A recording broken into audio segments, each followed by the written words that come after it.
The bridge wobbled beneath my feet. I looked straight ahead, because I just wanted to get my award.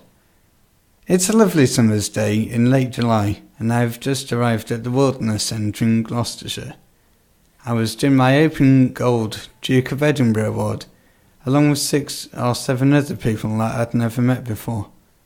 The eldest was Lizzie. We celebrated her birthday with champagne. I popped the cork, which ricocheted off the roof of the mess tent and hit her on the shoulder. I was mortified. The leader, who was in charge of our group, was called Andy.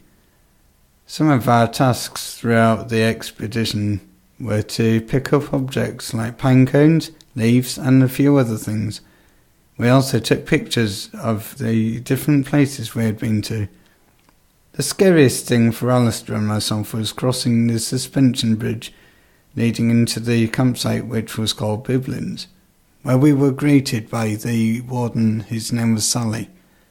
The bridge was the only way into Biblins camp by foot, other than driving through the countryside to the far entrance. The only way Alistair and I could cross was to keep looking ahead of ourselves and not to look down. The bridge was wobbling all over the place, but we kept plodding onwards and eventually got into the campsite, where we erected our tents and also put up the mess tent.